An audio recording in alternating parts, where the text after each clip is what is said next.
Long ago, before bricks and blades split the land, when paths were made with paw and hoof, there stood an oak of majesty and might, that even time bends gently around it. Roots and branches extend to support and lend to a world within a world.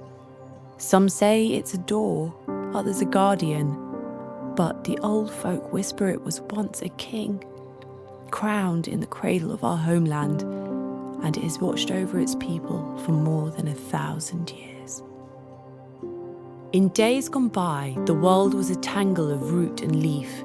The oaks ruled not by force, not by decree, but by presence. Great green centennials under which deer carved, beetles burrowed, and birds sang truths men no longer hear.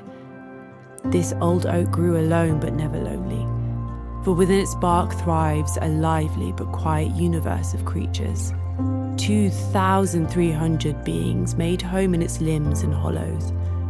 Its acorns were feast, its leaves medicine, but a furtive truth cracked and ached from its very being. A pact sealed in its roots, a story much older than the web of its tarmac surrounds, older than the wars that have raged and passed. In the deepest hollow of its trunk, lit only by fireflies and dreams, there lived a spirit. Some say she was a woman cloaked in bark and bramble, others a voice made of wind. She was the keeper of the oak's memory. She's been waiting for one who would listen to the lore of this beating heart bathed in bark. One spring morning, the keeper of the land approached with a stoic silence that only trees remember. A furrowed brow and a back bent, he was as crooked as the old oak itself. He turned his textured face towards the towering giant, a quiet and knowing union. The world shifted. Out stepped the spirit, eyes full of fire and ears down to her toes.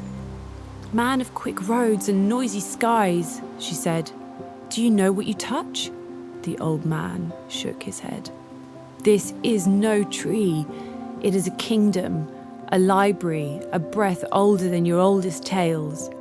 She beckoned the man into the hollow inside, and inside the air shimmered with wings and whispers.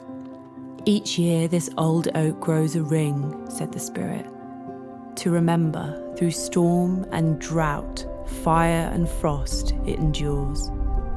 It is both the centre and component of a vast expanse of churning and pulsating reality that stretch far beyond this land. Quiet survival becomes deafening if you pay it the right attention." And the old man saw a beetle, the last of its kind, crawling on ancient bark, a bat hanging in silence, dreaming of dusk, fungi glowing in the dark, breaking down death into food of life.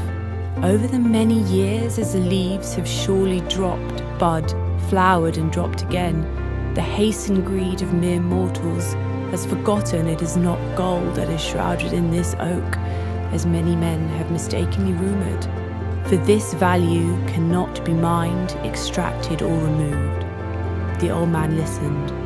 The spirit smiled.